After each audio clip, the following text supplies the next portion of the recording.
Welcome to LOA Today. I'm Walt Thiessen. With me today are Joel Elston and Sam Page. This is your daily dose of happy. We are so happy you decided to join us today.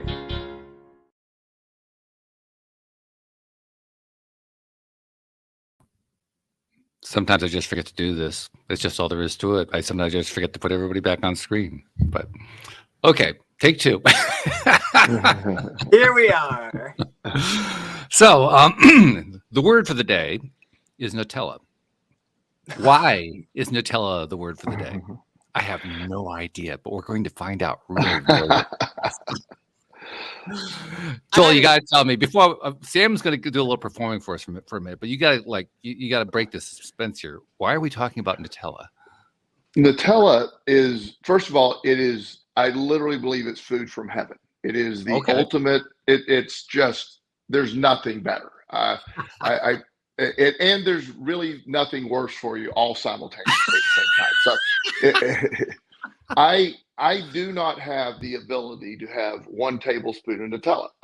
My neighbor for my birthday gave me some Nutella, and it sat on my table, and I looked at it for about a week, and I just knew that day would come, and it did. And I literally ate all 1,800 calories of that jar of Nutella in one sitting.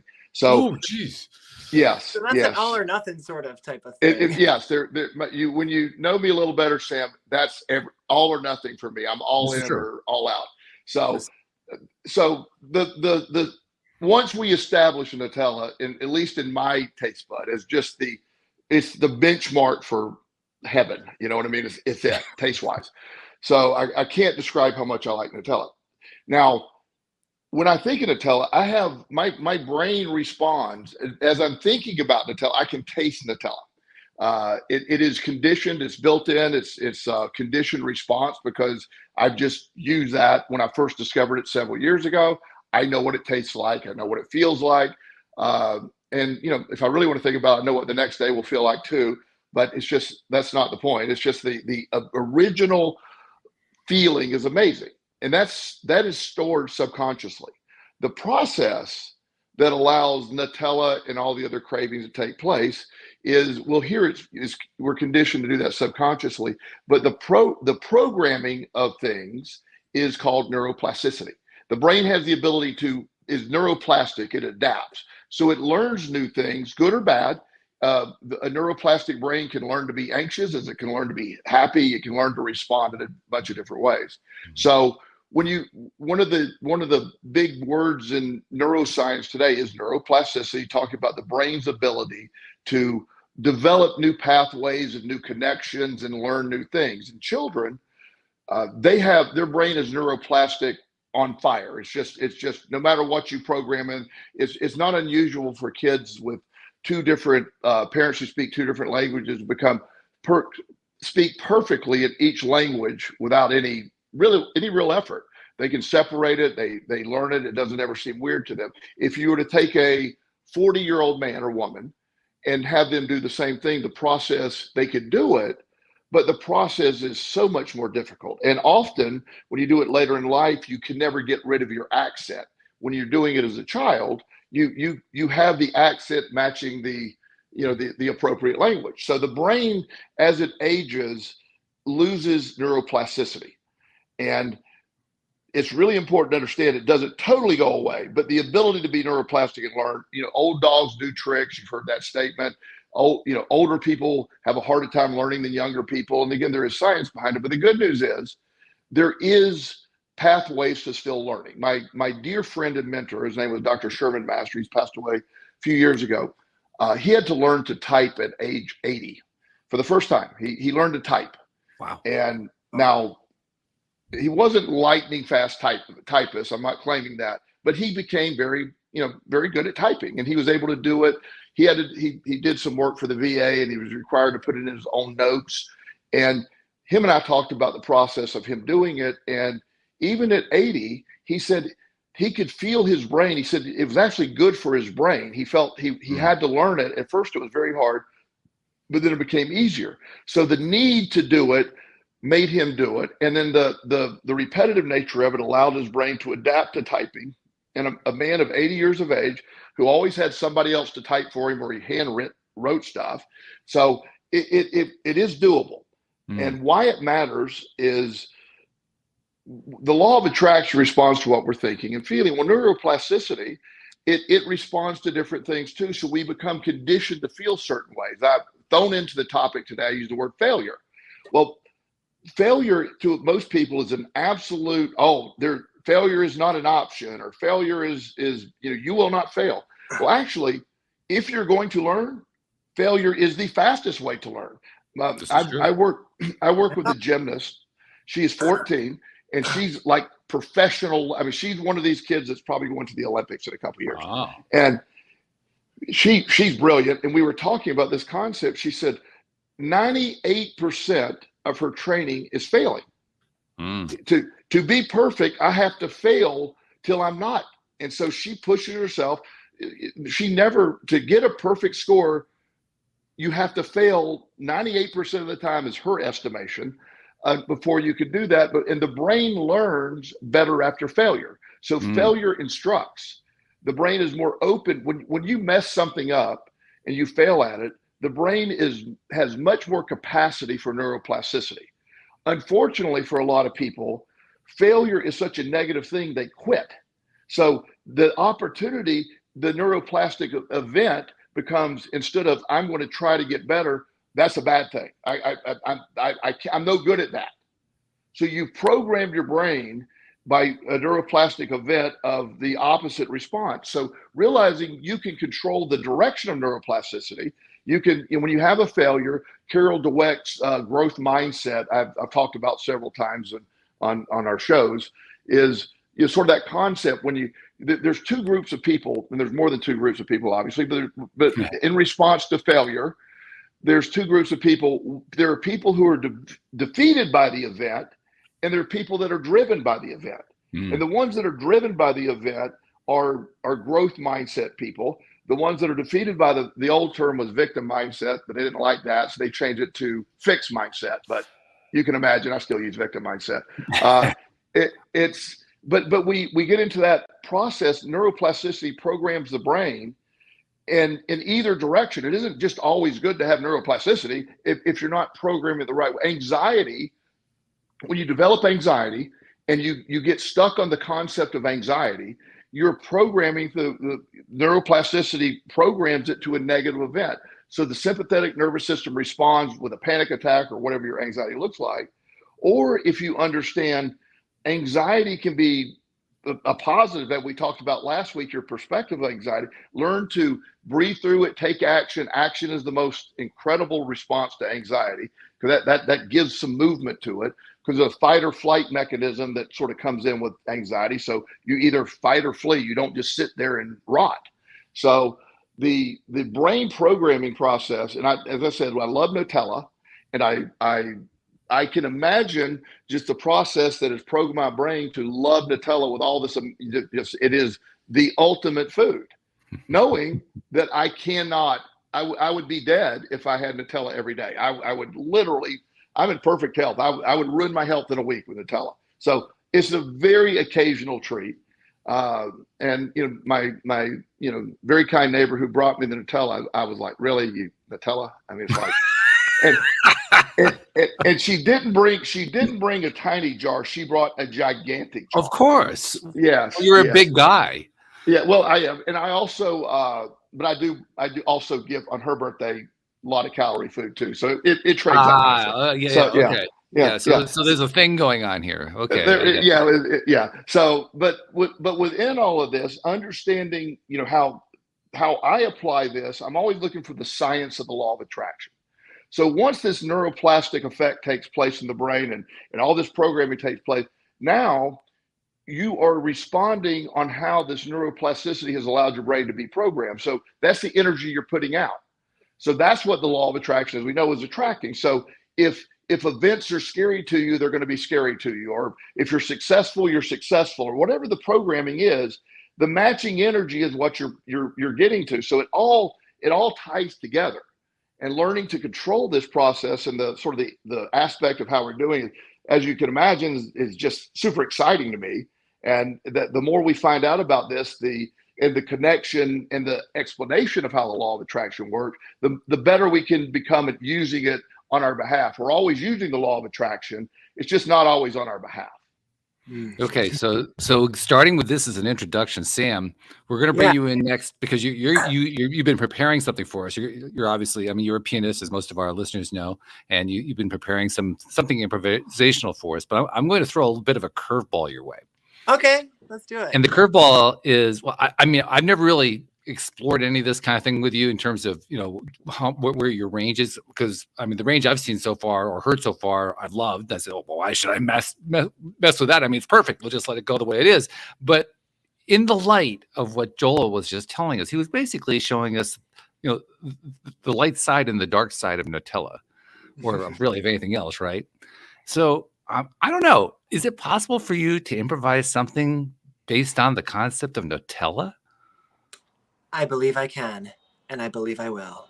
Well, then here it is, the Nutella Improv by Sam Page. Yes, an ode to Nutella. Let's see.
How do you do on the Nutella theme there, Joel? What do you think? You did really good. I mean, I really feel I tasted the Nutella as you played it. It was excellent. There you go. What more can I ask? We could have talked about the negative next day side effects for Nutella. You could have included, but we're going to leave that out. So that'll be the next time. Yeah. Sam's music is very joyful, so that may be a little bit too much to ask him to stretch to. I'm glad we leave that. Those aren't good memories. Yeah. So that's good. I have to admit, when I first saw what you'd sent to me before, when we were preparing for today's episode, and I saw Nutella on there, I said, "Okay, there's got to be a reason for this. Why would we want to talk about this thing?" And you explained it beautifully. In fact, it's a topic we've talked about before years ago when you and I were doing this show on a regular basis. We talked about failure. We talked about missing the mark and basically dealing with the challenges that are associated with it. And I have to tell you, the stuff that we talked about then became so foundational, Joel, that as you had to leave the show at one point because your schedule was getting too crazy, and I was bringing other co-hosts in, and the topic kind of expanded to the point where we pretty much now all the people who have been on the show pretty much agree not only is failure important, but it's something that we can appreciate on a high level and feel good about. Yes, and actually celebrate. Absolutely. Yes, it's incredible. Go ahead, Sam.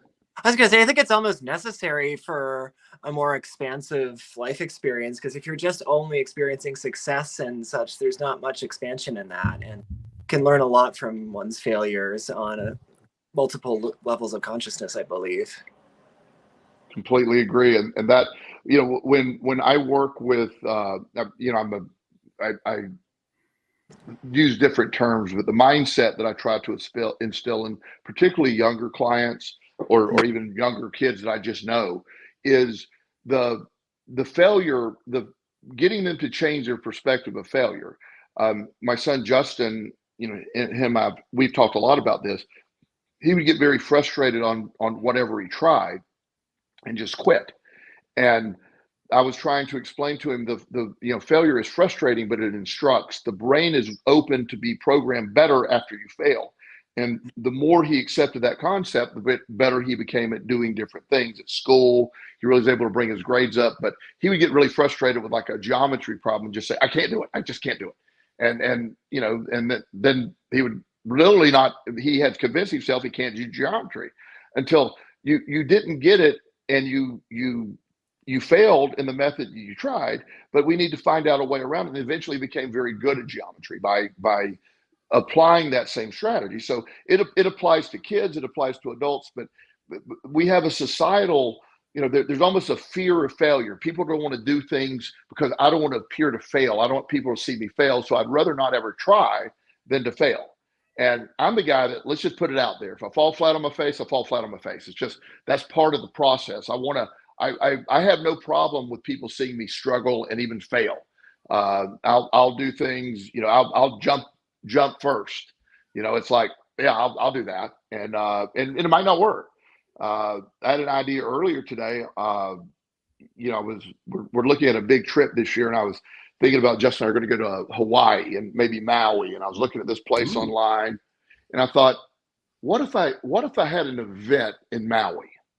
What if I had an event in Maui that I want to put, first of all, for tax reasons, that would be a really smart move. My trip will be tax deductible. Yeah. So I'm going to do it no matter what. But the idea that I'm going to have an event, I'll advertise it in Hawaii and I'll advertise on the West Coast. I'll advertise it everywhere. And I don't know if one person shows up, but I'll do it. I'll have a live feed as well. And I will do it from Hawaii. Now, I could look like an idiot and have it a venue with one person, or have Justin sitting in there waving at me. I could do that.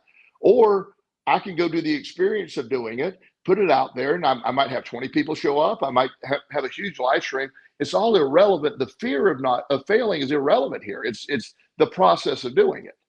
And so I don't mind putting myself out there because I understand the value of failure. I joke every day that I go to the gym every day with the goal of failing. If I don't fail in the gym, I didn't work hard enough. There's an odd side effect of failure as well, which is that when we give in to our fear about failing, we basically don't put ourselves into the position of failing. I mean, that's what we're trying to avoid. So we take ourselves out of it. When we go through enough failures, we end up with an unexpected result, which is we don't care as much. After a while, you fail enough times. The first few times it's horrendous. The next 25 times it's really unpleasant. The next 35 times, or whatever it is, it just gets less and less until finally it's like, oh, who cares? You just don't care after a while because it's almost like you've been conditioned to. I've experienced this before. This is nothing new.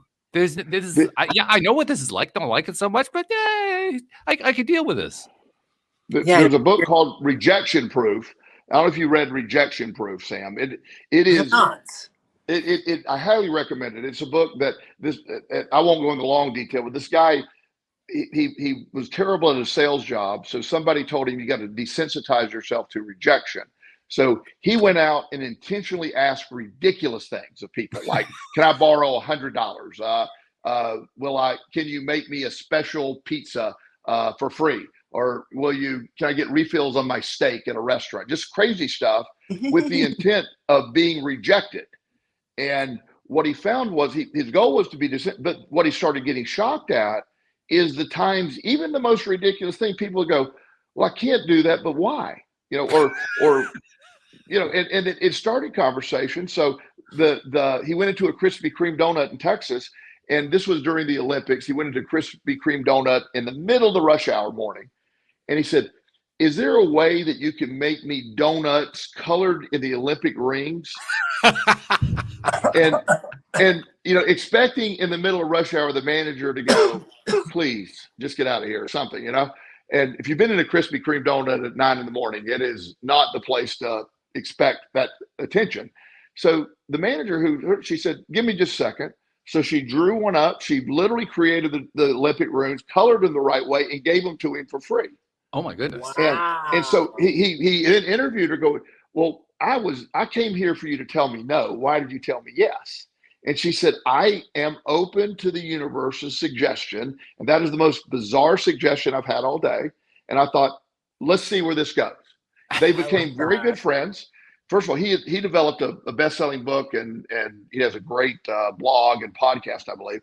And she actually became sort of famous in the book and got a lot of attention. I think she got promoted within Krispy Kreme really high because of that attention that was brought to that. So the rejection, and when you desensitize to it, people that are scared, when you're scared to take that leap. When I left my company, the treatment center that I was working at in 2013, when I was exited from that company, and I had nowhere to, I had plenty of money. It wasn't a money problem, but I didn't know what I was going to do. And the safe thing was to go get another job directing another treatment center. I had multiple offers for that. But the impossible thing is opening a private practice, because in 2013, life coaching was not the industry it is today. No, there was nobody life coaching. Nobody even really knew what that meant. And when I did that, I took that leap knowing the safe route is not what I want to do. I want to go something new. Like I said, I was planning on going a year without making any money. I was prepared to handle that. Within 2 weeks, I was full basically, and I never stopped being full. So it ended up being far more lucrative, far better. I love my job so much more, opened many more streams of revenue. I would never go back. I'm so grateful that event happened, but the fear could have kept me stuck in that cycle. There's people that get stuck because I can't, that comfort zone keeps me safe, but they're never going to reach their potential because of the fear of that.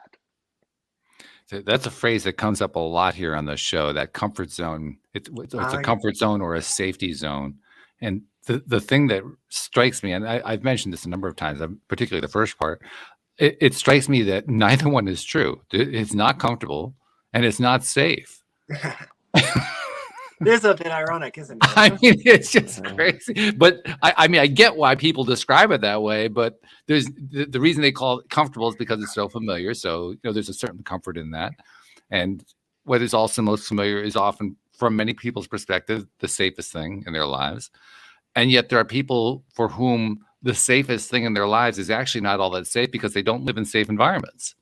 And they still feel that it's safe. It's one of those mind-boggling things. Well, there is a scientific explanation. It's called homeostasis. The body seeks no change. If you're breathing and you're alive, let's stay with that. Let's stay there. You're in a safe environment, at least safe enough that you're breathing. And the body's always protective. It doesn't want change. You're pre-programmed against change. Being uncomfortable within change, it breaks homeostasis. And the idea that your body's number one response is to stay alive. It's not your happiness. It's not your well-being. It's to stay alive. There's a part of your body that's its sole focus.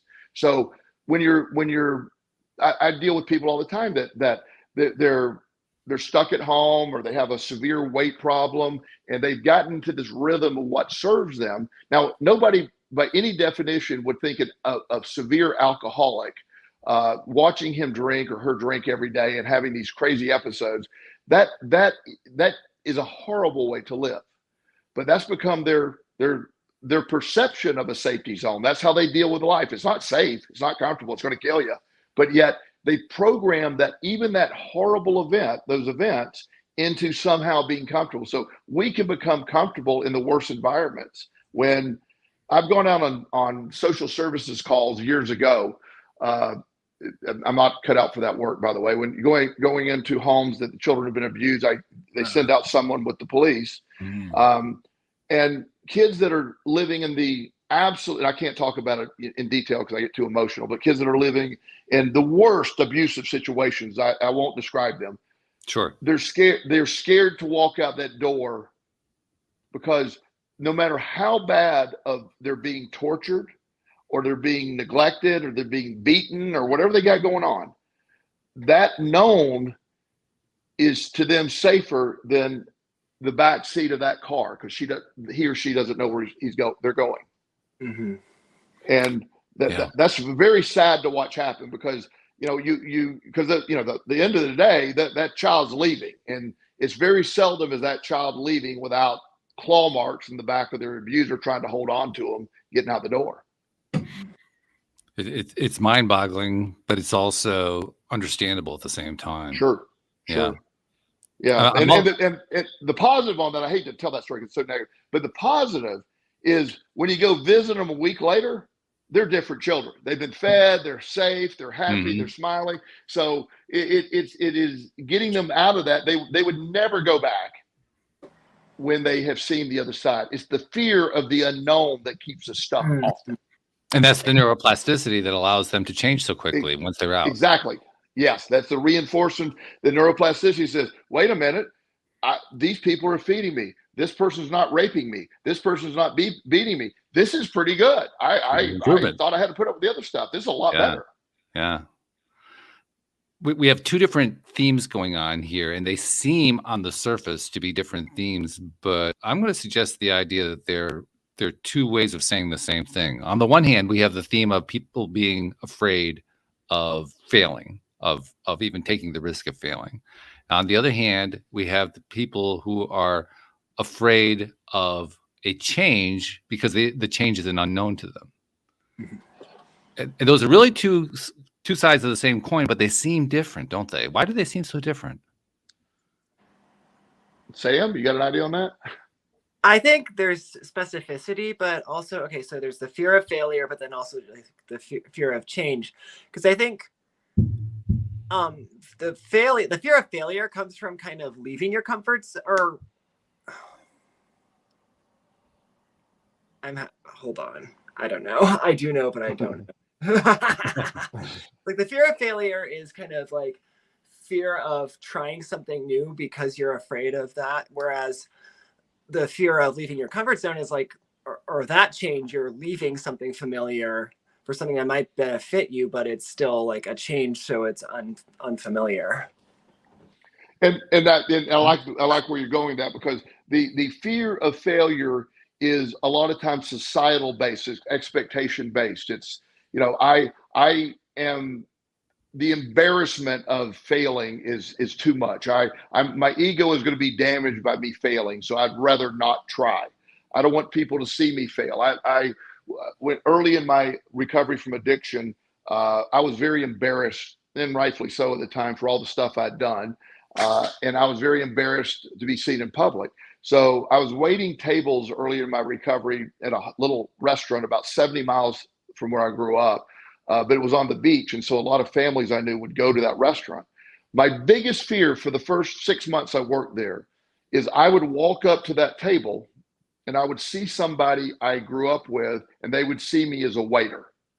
I was an insurance executive, and I was afraid that people were going to see me as a waiter.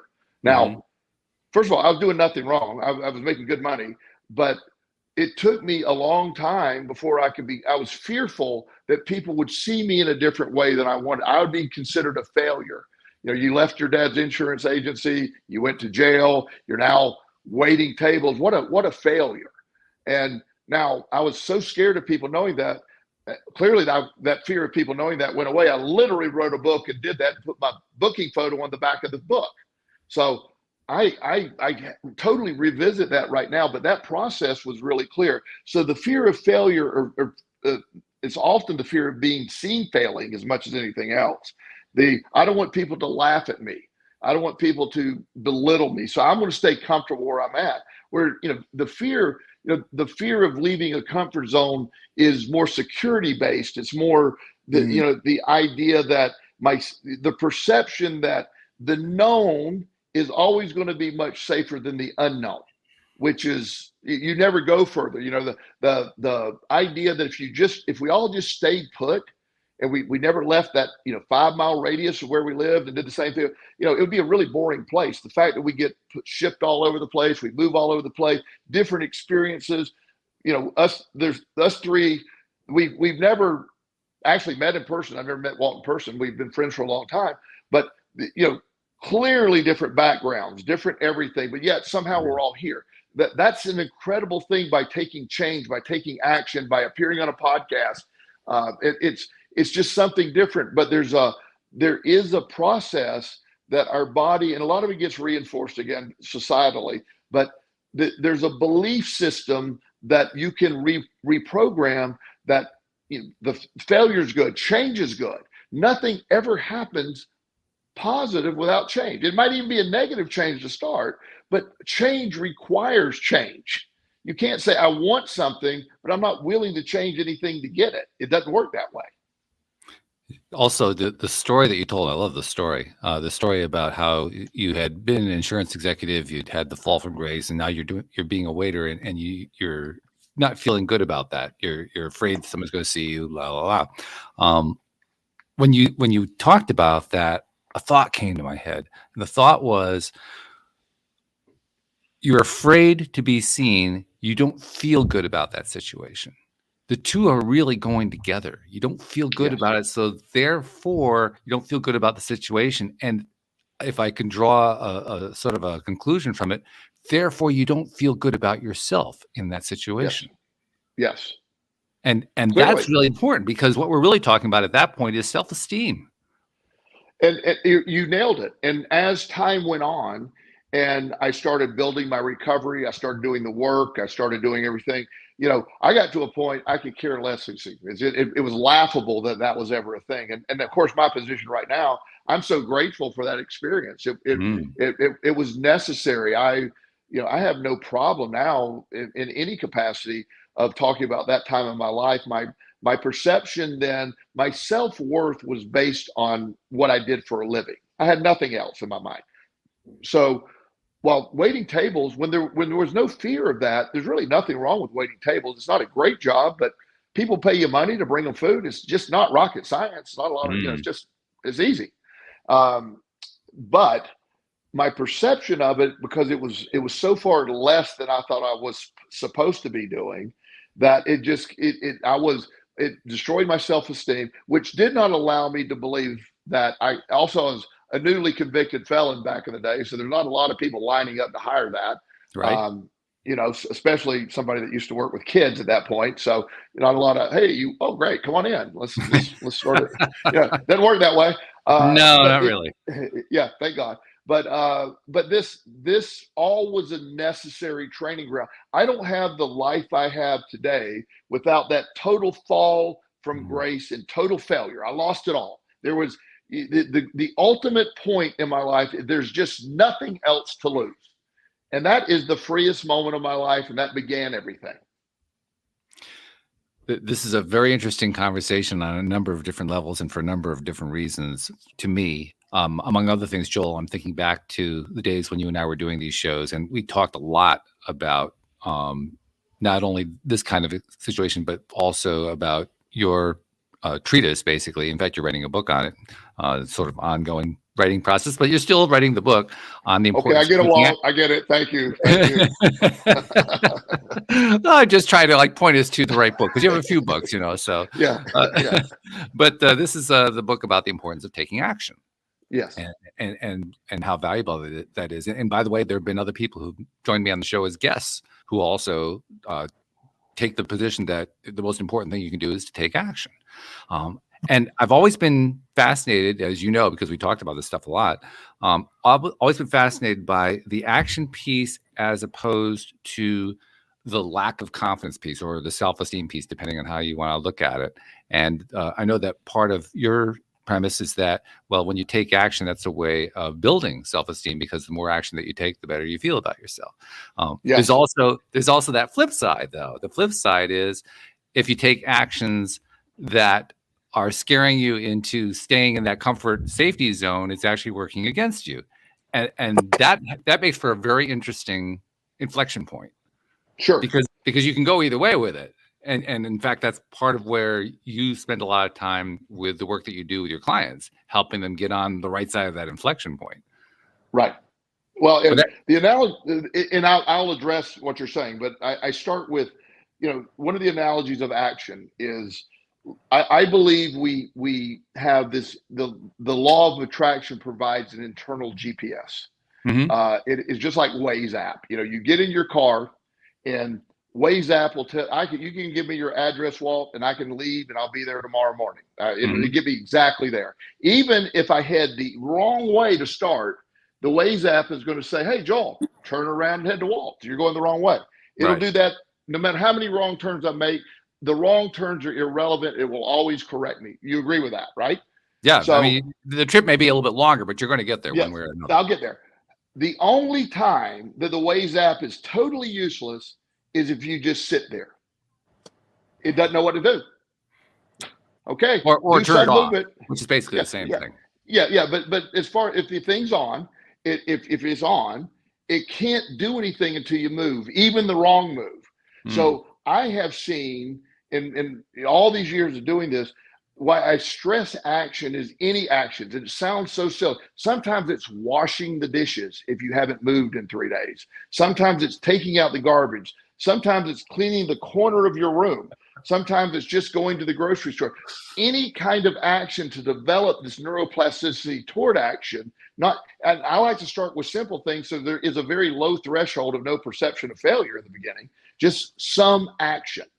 And there's multiple stories that I share in law of action. I share a lot of these of people who set out on one mission that ended up on an entirely different mission that was far greater than they ever intended. But the action is what got them to the place for that.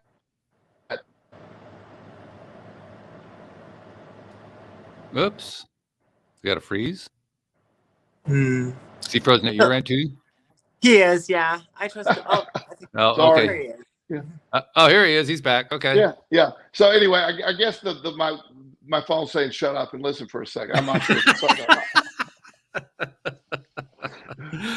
Well, no, you were making a valuable point and a good one. You were describing how, you know, when you're working with a client, you're trying to help somebody that that taking of action basically helps to program a result that they weren't expecting, and that's kind of where you got cut off at that point. Yes, and you know, because a lot of people have an anticipation of I'm destined to fail, or I'm a screw up, or whatever that internal dialogue is, and so as we know, that's what they're putting out there. So they anticipate failure, so they'll get the failure. When you can get them to get any kind of, you know, like I had last week I had a client who has been paralyzed for 6 months. I met with him for the first time. I challenged him to complete one online application before he met with me again. That's it. Just complete one. Not even get the job. So he texted me 2 days after our appointment and said, he took a picture of it. He mailed it to me. He said, I completed the application. I said, excellent work. Really good. So I wouldn't expect any more than that, just to compliment him for doing that. Well, 2 days later, the company called and said, we'd like to interview you. And I wasn't even expecting that. You know, I was just expecting the completion of the application. Right. So he asked to have a session. He said, I'm a terrible interviewer. And I go, well, yeah, you are, not because you are, but you just said you are, so you're going to be. and he has a big gap in his history of work, and he was worried about this thing. So he came in that day, and we did a mock interview, and we filled in some blanks with some creative ideas of how he can say all that stuff. And he ends up getting the job. One action changed everything. He's like, my life changed in by one action. Now that's a draft. Usually it doesn't happen that way, but just the process of filling out the application is what I was going to build on. But him, before our scheduled next session, he was able to obtain the job and started working, which is a catalyst to his mental health. And his job, it requires a lot of walking. And he texted me the other day, I've lost 8 pounds in a week, which is one of the issues we're dealing with. So he feels good. His self-esteem's up. There's this girl talking to him at work. He hadn't had a girl talk to him, and he said 5 years. It's just nothing big. They're just talking. But so he has a whole different demeanor to him. It started with one action. So yes, there could be some. Not every action is good, but if you accept that the action forward is not going to make things, if you're stuck, any action is not going to make things worse. It's just simply it's either going to be neutral or move you forward. And it's really an effective tool when you can get anyone to see the fear of of why you're not taking action is the concept of why you're stuck. And it's just part of this whole process, this perception of, I'll just stay where I'm at. And as miserable as I am, being rejected or being in any of these other perceptions, it's going to be much worse. So I might as well just stay where I'm at. And if you stay where you're at, you're stuck. So action is a necessary catalyst in some form or fashion at all times. And I certainly appreciate what you're saying there. I think there's a lot of truth to what you're saying. I'll tell you that one of the reasons I was thinking about this inflection point was because of my own story, which you know pretty well. Back when I started this podcast, I started it largely because my entire life was falling apart. My income had fallen apart with the 2008 financial crisis, and I'd never been able to really get it back again. We're going deeper and deeper in debt. And the thought that kept racking my brain as we were doing those early podcasts was, well, I was taking actions. I was taking actions every single day, and it seemed like every action that I took set me back. I went I take one step forward and 3 steps backward every single time that I took a step. So that's why I've always had a little bit of a thing about, well, action is good, but is it always good? Is it always the necessary element? Isn't there another element sometimes?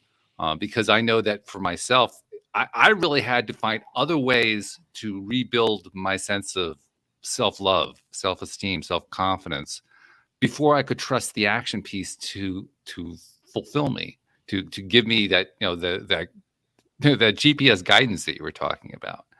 And I think that was part of the reason I started the podcast, because I wanted to talk to people like yourself. You were my 12th interview. I don't remember if you remember that, but you were the 12th episode that I did of the show. And I loved what we talked about. I love the things you said, so that's why I wanted you as a co-host.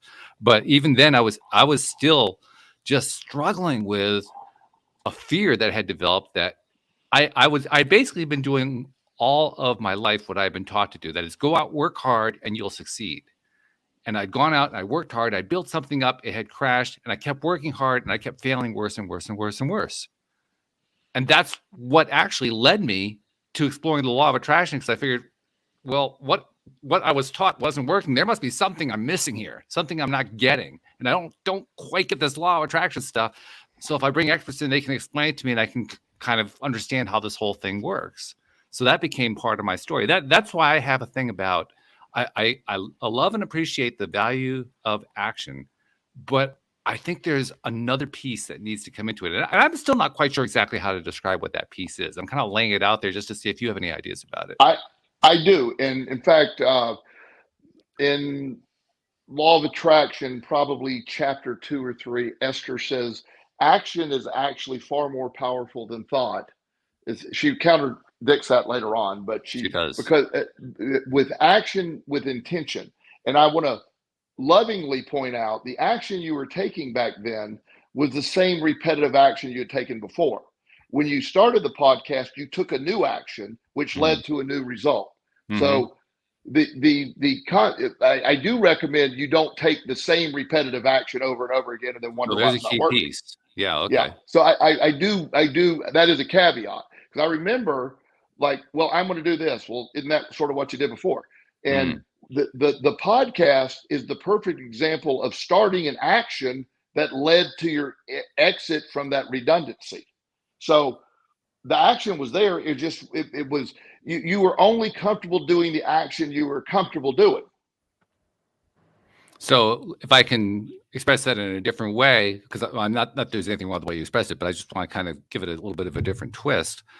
In order to make the action piece useful, it really has to be action in a direction that you previously felt was too uncomfortable. Yes. The one of the things that I remember, and I don't think this is anything that will upset you, and if I mean that sincerely, I care deeply, but it's at one point you were going to have an event. You remember you were going to have an event, and you wanted to pre-sell the event. Mm-hmm. I don't know if you remember that. And not really. I've done a few of those, so I'm not sure which one it was, but that's okay. It's not a big deal.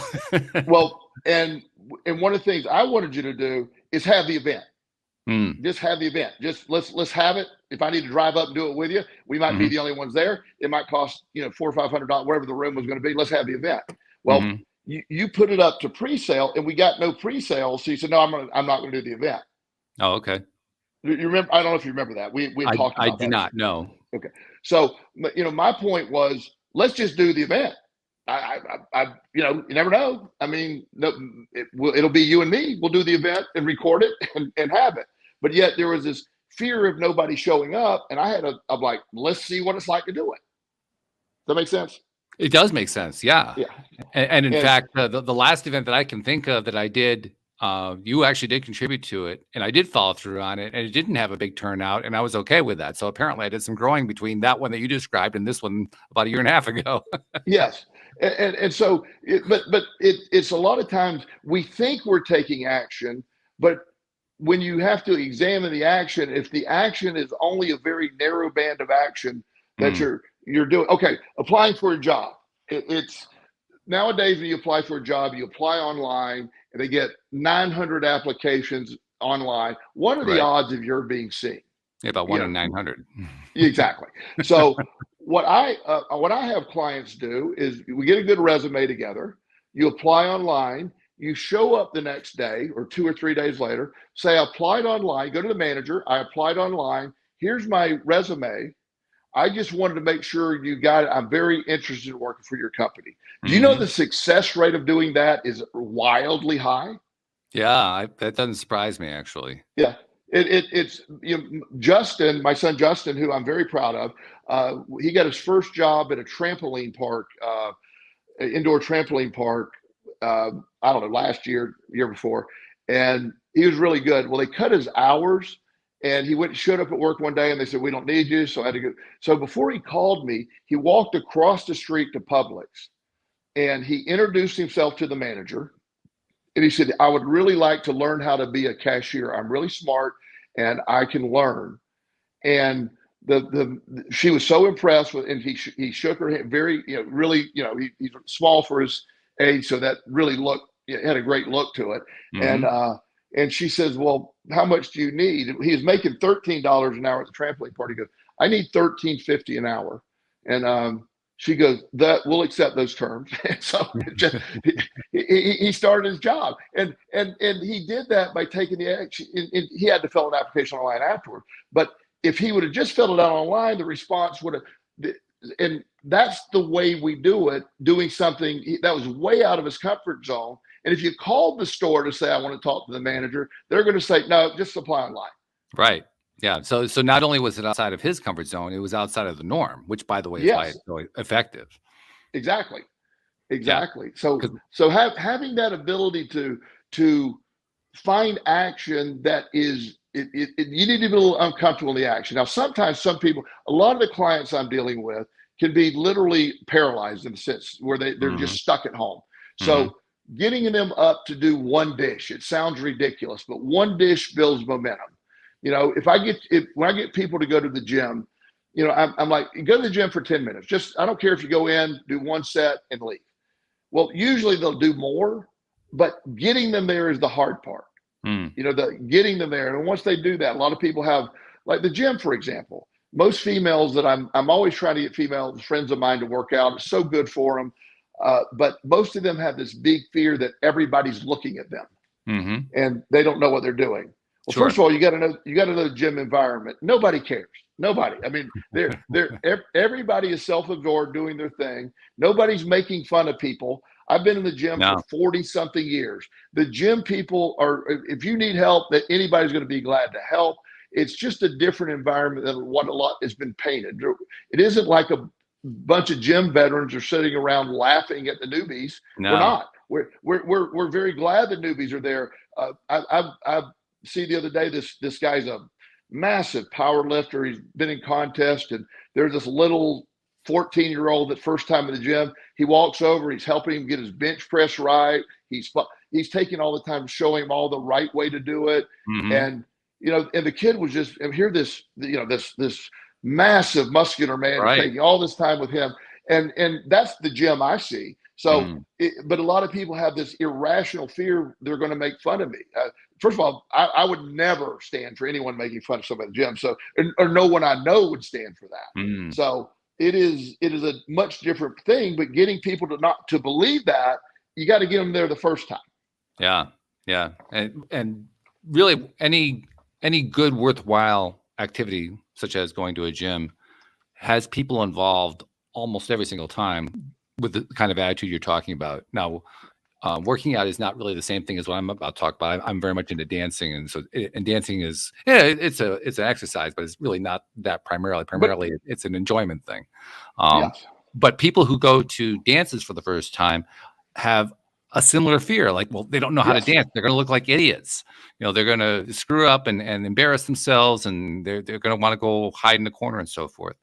And the last few dances I've been to, there've been actually quite a few beginners, and the people who are the more advanced dancers, we do exactly what you just described. We go out of our way to dance with them, to help them, and I make it my favorite thing to say to them is, "Hey, we all started out as beginners. You're not alone in that." It's not. It's just, the only difference between you and me is I've been doing it for a while. That's it. Yeah, that's the only difference. Yeah. So I totally get what you're talking about. That perception, and first of all, that I don't want to get too much of a side tangent, but dancing is exercise. I know it's very enjoyable, but it's certainly physical. It is. And one of the things, I don't know if we talked about this last week when we were talking about perceptions, but they interviewed a bunch of housekeepers and like in a hotel. And I remember this story. I love this story. Yeah. They asked about how much exercise they thought they got. And they're like, I don't exercise at all. They're working 8 hours a day doing physical exercise. Once they were reframed their brain, they became fitter because their perspective is, I am actually exercising. They didn't get any more activity. They just believed they were getting activity. So, exactly. And there was the control group, which is another group also working, cleaning hotel rooms, who weren't told that, and they didn't have the same changes that this group did have. Exactly. So it's that process of what you're believing. So, not to argue your point, because your point is on, but people that think, well, I took action and it didn't work for me. You took action that was probably very repetitive to the action that continued to fail. And you were shocked that it kept failing. Like, in an industry in 2008, I worked with this accountant guy who worked for Bank of America, and he's like, I can't get an accountant job. I've applied to 100 accountant jobs. I go, buddy, we have to step away from the accountant rule here. You are not in 2008 going to get an accountant job paying you $200,000 a year. Guarantee it, not getting it. So we need something new. You keep applying for the job you're not going to get. We need something new. Yep, that's an important piece as well. I think also another important piece, this is where law of attraction teaching really helped me too, is recognizing that I had a tendency, you described it in terms of doing the same thing over and over again, expecting a different result, which truly is an accurate description. But another way of looking at the same thing was I would do the same thing with a built-in belief that kept growing, that every time I tried to do it, it would fail. Yes. So I was convinced that my next attempt was not going to work. Completely. And that's totally law of attraction mindset in reverse, so to speak.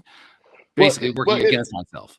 Yeah, no, it's, as we always said, the law of attraction has no opinion or efficacy. That's what you're giving it. But when you take an action, I don't know why you want me to do that, I'm going to fail, then you're going to fail. And so when you get in the mindset of taking action and your expectation is that of failure, then the expectation, the law of attraction, again, like, okay, this guy wants to fail at this, let's do it. And we'll keep doing that. You'll keep feeding yourself back on that. And it's like being in a curse and you're stuck in something that doesn't seem logical. Well, I tried really hard, but I knew it wasn't going to work anyway. Well, okay, but if it's not going to work, it's not going to work. And your belief in it, that's the outcome, no matter how hard you try.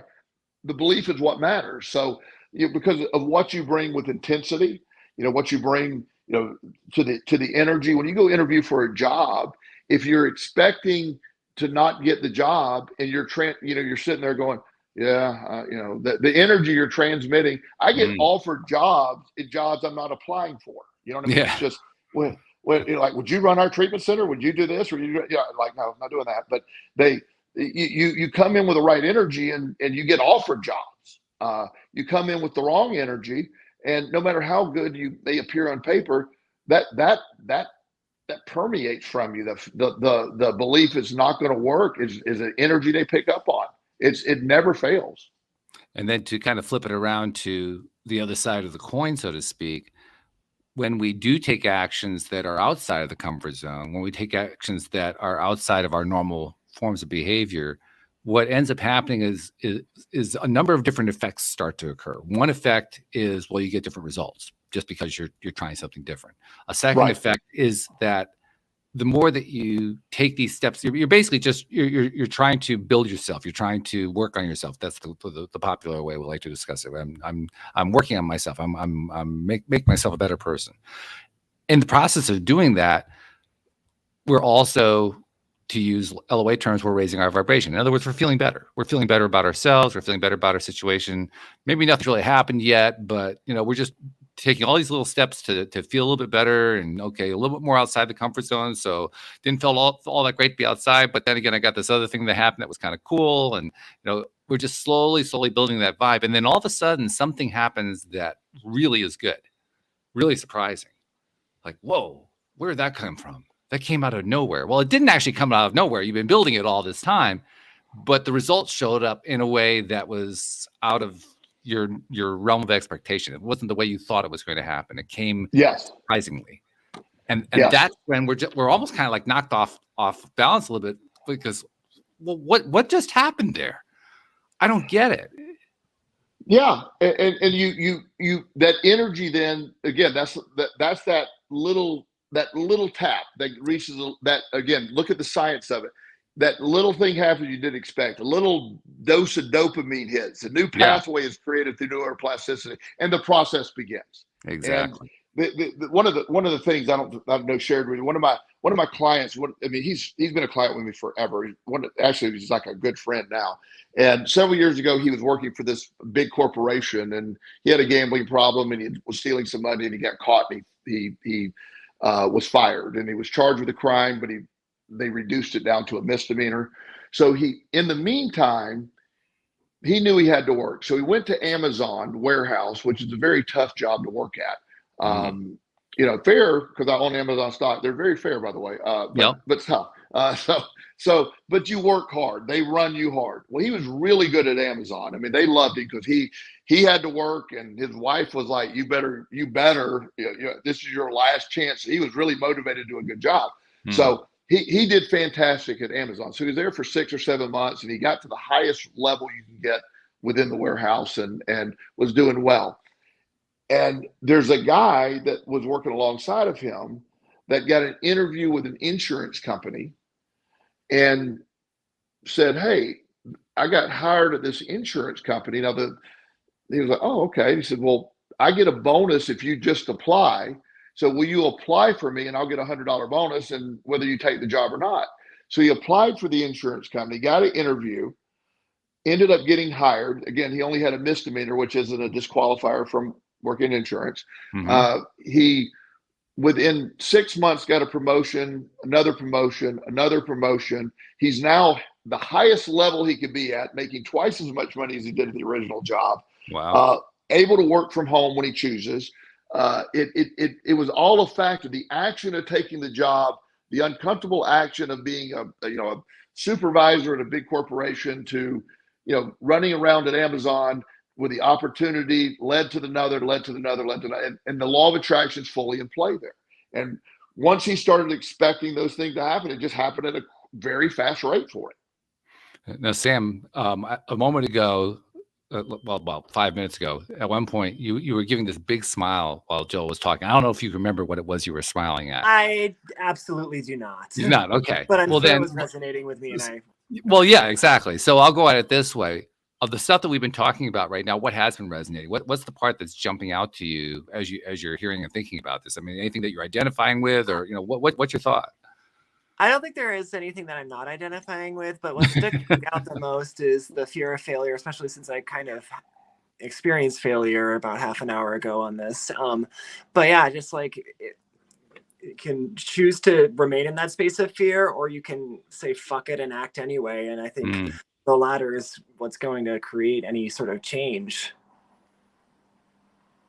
I love that. I mean, Yeah. it's your response, failure and the fear of failure, when you realize the greatest tool you can have is the ability to overcome, bypass that fear of failure and take the action.